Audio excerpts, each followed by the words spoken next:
Favourite educational channel spreading brains. So आज हम पढ़ेंगे साइंस का चैप्टर 4। चैप्टर का नाम है heat. So let's start. So पहले हम चैप्टर के थीम को समझते हैं। चैप्टर का थीम क्या है? Heat. So what is heat? Heat is a form of energy that makes a substance hotter. मतलब हीट एक ऐसा फॉर्म ऑफ एनर्जी है जो कि एक सब्सटेंस को हॉट बनाता हो।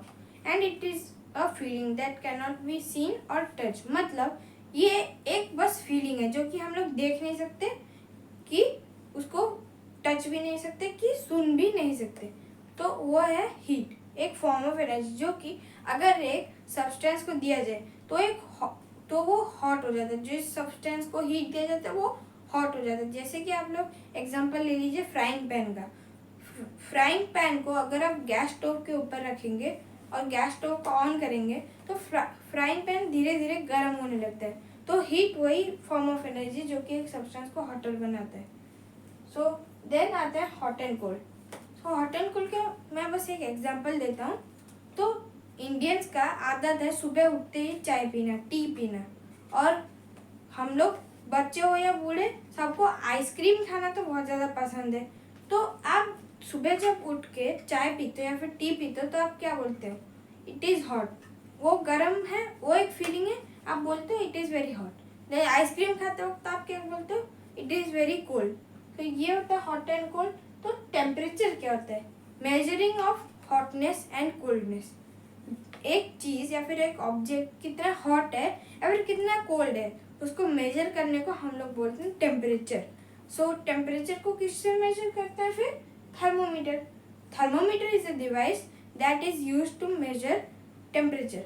मतलब अगर आप एक ऑब्जेक्ट या फिर एक लिक्विड सब्सटेंस का अगर टेम्परेचर लेते हो, जैसे कि आप एक चीज़ क्लियर हो जाओ, वाटर, एक कंटेनर में वाटर है, ठीक है। वाटर का फ्रीजिंग पॉइंट मतलब जब वो आइस बन जाता है, जम जाता है, वो होता है 0 डिग्री सेल्सियस। और वाटर का बॉइलिंग पॉइंट जब वो उबलता है वो होता है 100 डिग्री सेल्सियस। और अगर आप थर्मोमीटर से, जो कि एक डिवाइस है टेम्परेचर को मेजर करने के लिए, उससे अगर मेजर करोगे तो आप कोई भी एक ऑब्जेक्ट या फिर लिक्विड सब्सटेंस का उसका हॉटनेस या फिर कोल्डनेस जान सकते हो। तो कितने टाइप के थर्मोमीटर है? लैबोरेटरी थर्मोमीटर और clinical thermometer. So what is laboratory thermometer? Laboratory thermometer is a thermometer that only used to test or measure the hotness or coldness of a liquid substance। मतलब laboratory thermometer एक ऐसा thermometer है जो कि एक liquid substance का temperature measure करने के लिए लिया जाता है। और इसका टेम्परेचर रेंज होता है -10 डिग्री फ़ारेनहाइट से लेकर 110 डिग्री फ़ारेनहाइट तक। इसमें डिग्री फ़ारेनहाइट स्केल यूज़ किया जाता है। तो कितने तरह के टेम्परेचर स्केल होते हैं ये बस मैं बता देता हूँ। उनमें होते हैं डिग्री सेल्सियस, डिग्री फ़ारेनहाइट और केल्विन। डिग्री सेल्सियस मतलब ये डिग्री सेल्सियस, डिग्री फ़ारेनहाइट का मतलब आप प्रोनाउंस करेंगे ऐसे डिग्री फ़ारेनहाइट और केल्विन। तो आपको ये भी डाउट हो रहा होगा हम लोग डिग्री सेल्सियस डिग्री फ़ारेनहाइट क्यों बोलते हैं? क्योंकि डिग्री मतलब टेम्परेचर में जो डिग्री ऑफ हॉटनेस और कोल्डनेस बताता है, उसीलिए हम लोग डिग्री वर्ड का यूज करते हैं। तो हम लोग उसे रिप्रेजेंट करते हैं ऐसे एक छोटा सा राउंड शेप, देन सी या फिर डिग्री फ़ारेनहाइट। तो ये होता है कुछ सिंबल्स। और के का मतलब क्या? केल्विन। इसमें कोई डिग्री विग्री नहीं लगता, ये बस केल्विन है। तो मैं अगर आपको एक न्यूमेरिकल दूं 30K, तो आप इसको प्रोनाउंस करोगे 30 केल्विन। सो लैबोरेटरी थर्मोमीटर तो हुआ। फिर आता है clinical thermometer. So what is clinical thermometer? Clinical thermometer is a thermometer that is used to measure the temperature of an human body. मतलब क्लिनिकल थर्मोमीटर एक ऐसा थर्मोमीटर है जो कि ह्यूमन बॉडी का टेम्परेचर मेजर करने के लिए यूज़ किया जाता है। और इसका टेम्परेचर रेंज है 35 डिग्री सेल्सियस से लेकर 42 डिग्री सेल्सियस। तो हमने पढ़ा अभी थर्मोमीटर। सो मैं आपको बोल देता हूँ ह्यूमन बॉडी का बेसिकली टेम्परेचर डिग्री सेल्सियस और डिग्री फ़ारेनहाइट स्केल में कितना होता है।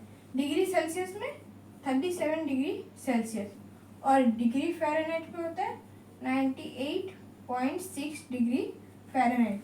सेल्सियस स्केल में 37 डिग्री सेल्सियस और फ़ारेनहाइट स्केल में 98.6 डिग्री फ़ारेनहाइट। नॉर्मल या फिर आप बोल सकते हो नॉर्मल ह्यूमन बॉडी का टेम्परेचर जो होता है वो है 37 डिग्री सेल्सियस और 98.6 डिग्री फ़ारेनहाइट। देन हम लोग पढ़ लेते हैं प्रिकॉशन दोनों थर्मोमीटर का। तो पहले समझते हैं प्रिकॉशन ऑफ लैबोरेटरी थर्मोमीटर।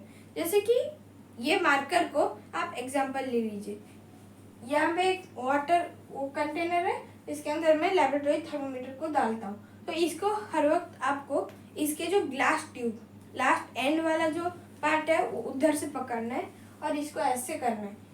इसका जो बल्ब होता है, बल्ब के अंदर मर्क्यूरी होता है जो कि एक्सपैंड होता है। एक्सपैंड मतलब आपको पता होगा mercury expands on heating and contracts on cooling.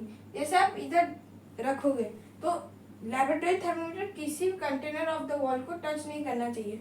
ऐसे कि मैंने बोला था लिक्विड सब्सटेंस के टेम्परेचर को खाली मेजर कर सकते हैं। तो ऐसे रखोगे जब आप, तो किसी भी वॉल ऑफ द कंटेनर को टच नहीं करना चाहिए। अगर टच करेगा तो मर्क्यूरी फ्लोट हो जाएगा। तो आप यहाँ पे टेम्परेचर स्केल है, इमेजिन कर लीजिए, ऐसे रखना। आप जो कोई भी लिक्विड सब्सटेंस का हॉटनेस और कोल्डनेस मेजर कर रहे हो, वो लिक्विड सब्सटेंस के अंदर थर्मोमीटर को ऐसे रखना, रीडिंग लेना, देन उठा देना, देन एक जर्क देना।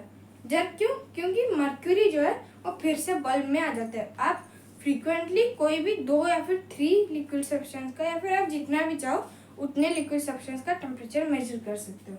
और ये बेसिकली खाली लेबोरेटरीज में यूज होता है। देन आता है क्लिनिकल थर्मोमीटर का precaution. What is the precaution of clinical thermometer? तो क्लिनिकल थर्मोमीटर का ऐसा कुछ ज़्यादा प्रिकॉशन नहीं है, लेकिन ये खाली ह्यूमन बॉडी का टेम्परेचर मेजर कर सकता है। कैसे? क्योंकि इसका टेम्परेचर रेंज है 35 डिग्री सेल्सियस से लेकर 42 डिग्री सेल्सियस और नॉर्मल ह्यूमन बॉडी का टेम्परेचर कितना है 37 डिग्री सेल्सियस, जो कि खाली क्लिनिक्स में यूज़ किया जाता है। आपने देखा होगा बहुत सारे क्लिनिक्स में ऐसे एक थर्मोमीटर होता है जिसके बीच में किंग होता है। तो आप अभी पूछो what is kink? Kink is a structure that prevents mercury to flow down. मतलब किंग एक ऐसा स्ट्रक्चर है जो कि थर्मोमीटर के अंदर होता है, जो कि मर्क्यूरी को फ्लो डाउन करने से रोकता है। तो किंग जो होता है क्लिनिकल थर्मोमीटर के अंदर, आप जैसे टेम्परेचर मेजर करोगे, आपने देखा होगा क्लिनिक्स में एक थर्मोमीटर लेते हैं, आपके मुंह के अंदर डाल देते हैं, देन निकाल के उसका रीडिंग लेते हैं। क्यों? क्योंकि थोड़ा ऊपर नीचे होता है। 37 डिग्री सेल्सियस से किसी का होगा 37.5, किसका होगा 36.9। तो आप डरना मत, कम ज़्यादा भी किसी का होता है। आप इसको कैसे पहचानोगे? आप 5-6 स्टूडेंट्स का या फिर 5-6 आप फ्रेंड्स का ग्रुप बना लीजिए, सब लोगों का टेम्परेचर मेजर कीजिए, तो आप किसी का थोड़ा ज़्यादा किसी का थोड़ा कम ऐसे मिलेगा। और क्लिनिकल थर्मोमीटर में कभी भी आप कोई लिक्विड सब्सटेंस का टेम्परेचर मेजर मत कीजिए। क्यों? क्योंकि वाटर जैसे सब्सटेंस का फ्रीजिंग पॉइंट कितना होता है 0 degree Celsius, boiling point 100 degree Celsius. तो इसका टेम्परेचर रेंज तो बस 35 डिग्री सेल्सियस से लेकर 42 डिग्री सेल्सियस है। सो मर्क्यूरी अगर ज़्यादा कॉन्ट्रैक्ट होगा, क्योंकि 35 डिग्री सेल्सियस से तो नीचे जा ही नहीं सकता, क्योंकि वाटर का फ्रीजिंग पॉइंट 0 डिग्री सेल्सियस। तो 35 डिग्री सेल्सियस से लेकर 42 डिग्री सेल्सियस तक है कोई भी ऑब्जेक्ट का टेम्परेचर, तो हाँ ठीक है। लेकिन उससे अगर नीचे है तो थर्मोमीटर ब्लास्ट हो सकता है। क्यों? क्योंकि वो ग्लास का बना हुआ होता है और मर्क्यूरी ज़्यादा अगर कॉन्ट्रैक्ट होगा या फिर एक्सपैंड होगा तो वो थर्मोमीटर को पूरा ब्लास्ट कर सकता है। और 100 डिग्री सेल्सियस क्यों नहीं, ज़्यादा गर्म सब्सटेंस का अगर आप लोगे 42 डिग्री सेल्सियस से ज़्यादा हो गया, कुछ ज़्यादा ही टेम्परेचर है उस ऑब्जेक्ट का, तो वो ज़्यादा एक्सपैंड हो के वो ग्लास का ट्यूब बना हुआ होता है, वो भी ब्लास्ट हो जाएगा। तो ये है precautions and the how to use कैसे करना है। यूज़ कैसे करना है लैबोरेटरी थर्मोमीटर का? जब भी आप उसे यूज़ करोगे कोई भी एंटीसेप्टिक लिक्विड से उसको वॉश कर देना प्रॉपरली। वॉश करने के बाद आप जो भी लिक्विड सब्सटेंस का मेजरमेंट लोगे, जैसे कि वाटर का मेजरमेंट, आपको ऐसे डुबाना है। अगर आप निकालोगे तो आपको सही रीडिंग नहीं मिलेगी। तो ये हाउ टू, इसमें ज़्यादा कुछ नहीं है यूज़ करना, बस आपको मेजरमेंट लेना है, उसको एंटीसेप्टिक लिक्विड से वॉश करना है, आपका हो गया how to use laboratory thermometer. And clinical thermometer, clinical thermometer में डॉक्टर के पास पहले ज़माने में लोग जाते थे। क्यों? क्योंकि सारे लोग डॉक्टर्स को पैसा देते थे, बोलते थे मेरा टेम्परेचर माप लो, उसके बाद वो उनको पैसा देते थे। कैसे? फ्रीक्वेंटली तो वो ज़्यादा जल्दी मेजर तो नहीं कर सकते, क्योंकि क्लिनिकल थर्मोमीटर में किंक होता है जो कि मर्क्यूरी को प्रिवेंट करता है फ्लो डाउन करने से, तो मर्क्यूरी धीरे धीरे नीचे आता है। वो कैसे करते थे, एक जर्क मारते थे, मतलब ऐसे ऐसे झटका टाइप सा देते थे, जिससे कि मर्क्यूरी जल्दी से पूरा स्पीड से उसके बल्ब तक चला जाता है और स्टोर हो जाता है। फिर एंटीसेप्टिक लिक्विड से वॉश कर देते थे, फिर से और एक पेशेंट का टेम्परेचर मेजर करते थे। तो ये हो गया how to use and comparison. इनमें क्या क्या डिफरेंस है, जैसे कि लेबोरेटरी थर्मोमीटर में -10 डिग्री फ़ारेनहाइट से लेकर 110 डिग्री फ़ारेनहाइट, सो ये होता है, इतने टेम्परेचर रेंज होते हैं। तो इसका बहुत ज़्यादा टेम्परेचर रेंज है, -10 से लेकर 110 डिग्री फ़ारेनहाइट, इसका बहुत ज़्यादा बड़ा टेम्परेचर रेंज है। लेकिन क्लिनिकल थर्मोमीटर का 35 डिग्री सेल्सियस से लेकर 42 डिग्री सेल्सियस, ये होता है क्लिनिकल थर्मोमीटर का रेंज, जो कि बहुत ज़्यादा शॉर्ट रेंज है। देन क्लिनिकल थर्मोमीटर में एक स्ट्रक्चर होता है किंक, जो कि लेबोरेटरी थर्मोमीटर में नहीं होता है। और एक चीज़, मेन चीज़, क्योंकि लेबोरेटरी थर्मोमीटर कभी भी कोई ह्यूमन बॉडी का टेम्परेचर मेजर नहीं कर सकता, लेकिन क्लिनिकल थर्मोमीटर हाँ कर सकता है। क्योंकि लेबोरेटरी थर्मोमीटर में फ़ारेनहाइट में स्केल है, और ये अगर कहीं पे भी कंटेनर में या फिर कहीं पे भी आपके जीभ में या फिर आपके गाल में टच हो गया तो मर्क्यूरी फ्लो डाउन कर सकते हैं। और क्लिनिकल थर्मोमीटर 35 डिग्री सेल्सियस से लेकर 42 डिग्री सेल्सियस में जितने भी ऑब्जेक्ट है उसको मेजर कर सकता है। तो ये ह्यूमन बॉडी का भी टेम्परेचर मेजर करते हैं, एज वेल एज 35 डिग्री से लेकर 42 डिग्री सेल्सियस तक जितने भी ऑब्जेक्ट का टेम्परेचर है वो भी मेजर कर सकता है। देन आते हैं हम लोग डिजिटल थर्मोमीटर। तो मैंने बोला लेबोरेटरी थर्मोमीटर और क्लिनिकल थर्मोमीटर। तो लेबोरेटरी थर्मोमीटर में हम लोग लिक्विड का सब्सटेंस मेजर कर सकते थे, और क्लिनिकल थर्मोमीटर में ह्यूमन बॉडी का टेम्परेचर मेजर कर सकते थे। अभी डिजिटल थर्मोमीटर में क्या फंड है, डिजिटल थर्मोमीटर में आप दोनों का टेम्परेचर मेजर कर सकते हो, लिक्विड सब्सटेंस का भी as well as human body का भी। तो 2-in-1 ऑफर आपको मिल जा रहा है।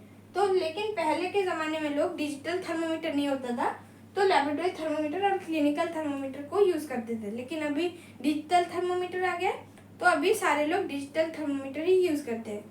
तो इसमें जैसे कि मैं आपको एक एग्जांपल दूँ, आप अगर कोई भी, जैसे कि बॉइलिंग वाटर का आपको अगर टेम्परेचर मेजर करना है तो वो कितना होगा, और डिजिटल थर्मोमीटर में तो डिग्री फ़ारेनहाइट पे स्केल पे ये दिखाता है। तो आपको जैसे भी कोई भी वाटर सब्सटेंस का टेम्परेचर मेजर करना होगा तो उसमें एंटीसेप्टिक लगा दो, वाटर के अंदर डाल दो, टेम्परेचर मेजर हो गया।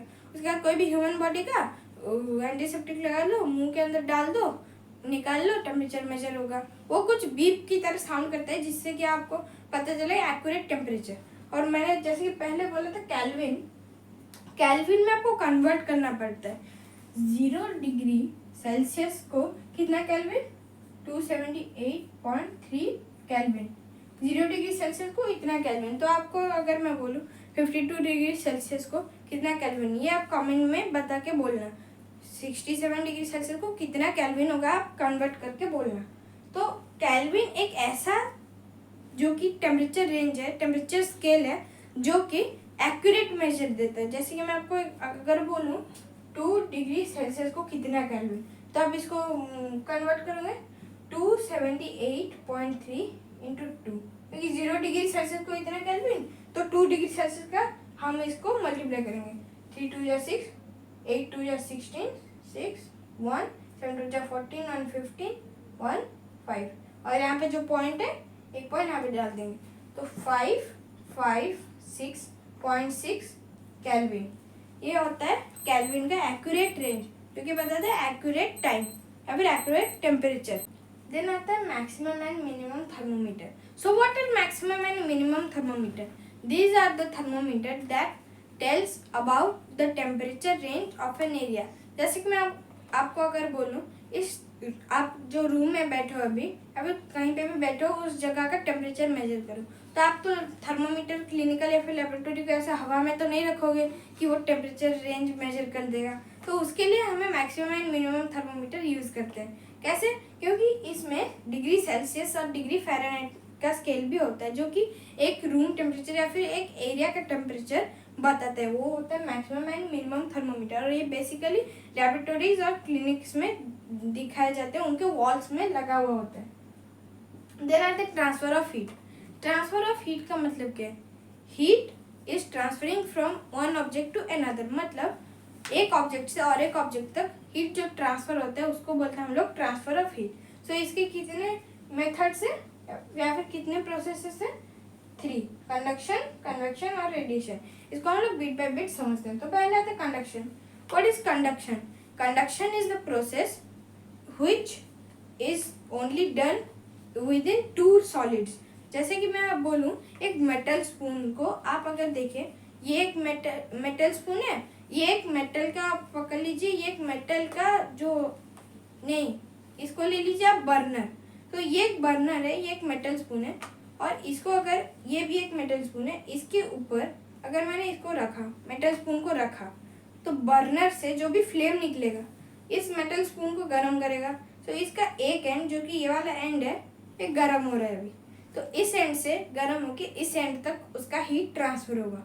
तो जैसे मैं इस मेटल स्पून को, ये कोल्ड एटमॉस्फेयर में था, इसको अगर ऐसे लगाऊं तो ये वाला मेटल स्पून इस मेटल स्पून से हीट ट्रांसफर रिसीव करेगा, इससे हीट ट्रांसफर होगा इस मेटल स्पून को, क्योंकि ये वाला मेटल स्पून भी गर्म हो जाएगा। अभी आपको क्लियर हुआ? ये खाली 2 या फिर सॉलिड्स के अंदर खाली ये प्रोसेस कन्वर्ट होता है, फिर ये प्रोसेस टेक्स प्लेस करता है, प्लेस लेता है।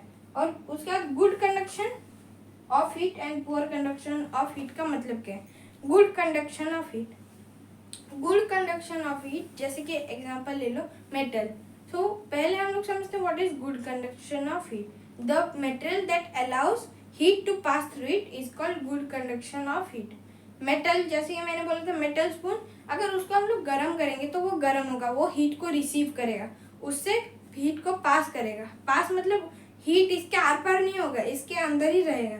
तो हीट को अलाउ करता है कि इसके अंदर रहे या फिर इसको पास करता है। और पुअर कंडक्शन मतलब जैसे कि आपको लकड़ी हो गया, लकड़ी को अगर आप जलाओगे तो वो धीरे धीरे, यहाँ ये आप ले लीजिए लकड़ी का एक टुकड़ा है, तो यहाँ पे अगर जलाओगे लकड़ी को धीरे धीरे धीरे धीरे जलते हुए ये पूरा लास्ट तक आ जाएगा, उसके बाद लकड़ी राख बन के उड़ जाएगा, ठीक है। लेकिन मेटल में ऐसा कुछ नहीं है, सारे मेटल हीट को अलाउ करते हैं खुद से पास करने के लिए। यहाँ पे जला है, पूरा मेटल स्पून गर्म हो गया, अगर हम उसको पकड़ोगे तो आपका हाथ जल जाएगा। तो ये होता है good conduction of heat and poor conduction of heat. Then आता है convection. So what is convection? Convection is the process which takes place only in liquids and gases. मतलब convection ऐसा process है या फिर ऐसा प्रोसेस है जो कि खाली लिक्विड और गैस में प्लेस लेता है। तो जैसे कि मैं आपको एक एग्जांपल दूं, आप जब वाटर को बॉईल करते हो, आपने देखा होगा वाटर बीच से आता है, उसके बाद ऊपर से नीचे जाता है, फिर बीच से आता है, फिर ऊपर से नीचे जाता है। वो क्यों होता है? क्यों? क्योंकि नीचे वाला जो भी वाटर है वो नीचे में गैस स्टोव लगा है या फिर बर्नर, तो वो बर्नर नीचे वाले पानी को गर्म करता है।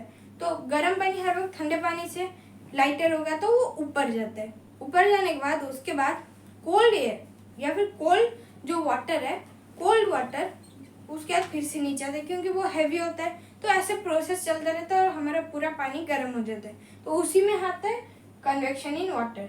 उसी में हम लोग कन्वेक्शन इन एयर को भी समझ लेते हैं। कैसे? जो इवापोरेशन प्रोसेस होगा, जो कि हम लोग वाटर को जब गर्म करते हैं, जो भी इवापोरेशन प्रोसेस होगा वो गैस को उस, देखिए जैसे कि मैं आपको एक बोलता हूँ, यहाँ पे बर्नर है, तो बर्नर को अगर आप एक ग्लास के अंदर बंद कर दोगे, इसको जला दोगे, उसके बाद इसको इसके ऊपर रख दोगे, तो ये वाला जो मेटल का ऑब्जेक्ट है, ये मेटल का ऑब्जेक्ट हीट को रिसीव करेगा, इसके साइड में कोई भी चीज़ गर्म नहीं होगी। लेकिन अगर मैं बर्नर को ऐसे खुला छोड़ के जला दूं तो वो बर्नर अपने साइड के एरिया को गर्म करेगा, जो कि होते हैं कन्वेक्शन इन गैसेस। सो ये हो गया convection in water and convection in air. Then समझते हैं blowing of sea breeze and land breeze. इसमें बहुत सारे बच्चे कंफ्यूज होते हैं, तो आप लोग पहले इसको समझ लीजिए अच्छे से। So what is bridge?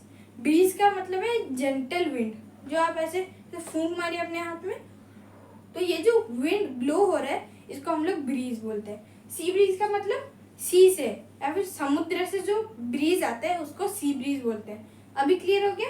सुबह सी ब्रीज हर वक्त सुबह के टाइम पे देखा जाता है। कैसे दिखा जाता है? जैसे कि सी से कोल्ड एयर लैंड को आता है, सी के अंदर से कोल्ड एयर नहीं आता, सी के ऊपर से कोल्ड एयर आता है, सी बेड के ऊपर से कोल्ड एयर आता है। कोल्ड एयर आके लैंड में आता है। क्यों? क्योंकि लैंड के ऊपर हॉट एयर होता है। लैंड के ऊपर जो हॉट एयर होता है, hot air always lighter than cold air, तो हॉट एयर ऊपर चला जाता है, वहाँ पे क्लाउड फॉर्म होता है, देन कोल्ड एयर इधर रश कर देता है। वहीं ऑपोजिट लैंड ब्रीज में, लैंड ब्रीज का मतलब लैंड से जो ब्रीज जाती है सी के तरफ, उसे बोलते हैं लैंड ब्रीज। तो लैंड ब्रीज हर वक्त रात के टाइम में दिखा जाता है। लैंड से कोल्ड एयर सी को जाएगा, सी के ऊपर सी लेवल पे जो उसके ऊपर जो हॉट एयर है वो ऊपर जाएगा, देन लैंड से जो कोल्ड एयर है वो सी के ऊपर फिर से चलाएगा, रश करके चलाएगा, तो उसे हम लोग बोलते हैं लैंड ब्रीज। तो आपको फिर से बोल देता हूँ, सी ब्रीज का मतलब सी से जो आता है, लैंड ब्रीज का मतलब लैंड से जो आता है। सी ब्रीज हर वक्त सुबह के टाइम पे दिखाया जाता है, लैंड ब्रीज हर वक्त नाइट के टाइम पे दिखता है। देन आता है रेडिएशन, जो कि हमारा लास्ट प्रोसेस है ट्रांसफर ऑफ हीट में। सो what is radiation? Radiation is the process which doesn't needs a medium for transferring of heat। मैं आपको एक एग्जांपल देता हूँ, आपको इजीली समझ में आ जाएगा। ऐसे ही है हमारा सन को हमारे अर्थ में रीच करने के लिए 8 मिनट्स कितना सेकेंड्स लगता है उसका हीट, तो उसका हीट को विदाउट एनी मीडियम वो अपना हीट को हमारे अर्थ की तरफ भेजता है। यहाँ पे एक ऑब्जेक्ट है, पकड़ लीजिए, यहाँ पे एक बॉल है जो कि हॉट मेटल बॉल है, देन यहाँ पे और एक बॉल है, तो यहाँ से हीट तो मतलब उड़ के नहीं आएगा ना, इसके अंदर जो हीट है वो रेडिएट होगा। रेडिएट कैसे? इसके साइड के सारे एयर को गर्म करते करते करते करते इधर तक आएगा, जितना भी एयर इधर तक गर्म होगा तो ये मेटल बॉल भी गर्म हो जाएगा। ऐसे कि टेम्परेचर में मैंने बोला था, टेम्परेचर अगर दोनों ऑब्जेक्ट का सेम है तो हीट पास ही नहीं होगा, लेकिन अगर मैं इन्हीं मेटल बॉल के बीच में और एक मेटल बॉल ऐड कर दूं तो इधर से मेटल बॉल का हीट इधर जाएगा, इधर से इधर जाएगा, तो ये हो गया कन्वेक्शन। देन रेडिएशन का मतलब इधर से इसको मिटा देते हैं, ठीक है, इधर से सीधा इधर जाएगा, इसको ये होता है रेडिएशन। कंडक्शन, इधर पे और एक मेटल बॉल ऐड कर दिया, इधर से मेटल वायर, इधर से मेटल वायर, तो ये सॉलिड है, ये भी सॉलिड है, ये भी सॉलिड है, ये दो वायर्स के साइड साइड में 3 मेटल बॉल्स, तो ये होता है कंडक्शन का प्रोसेस। लेकिन हम लोग अभी क्या पढ़ रहे हैं? रेडिएशन। तो रेडिएशन समझते हैं, इधर से जितना भी हीट पास हो रहा है, इधर से रेडिएट होकर जितना भी हीट पास हो रहा है उसको हम लोग बोलते हैं रेडिएशन। जैसे कि आप लोग अगर कैंप फायर एक लगाया हुआ, आपने एक कैंप फायर लगाया, कैंप फायर के फ्रंट में अगर आप हाथ रखोगे या फिर बिहाइंड में, तो आपको गर्म लगेगा, आपका हाथ गर्म लगेगा, तो वो होते हैं रेडिएशन, जो कि हीट को रेडिएट करके विदाउट एनी मीडियम हीट को ट्रांसफर किया जाता है। सो आज के क्लास के लिए इतना ही। Thank you.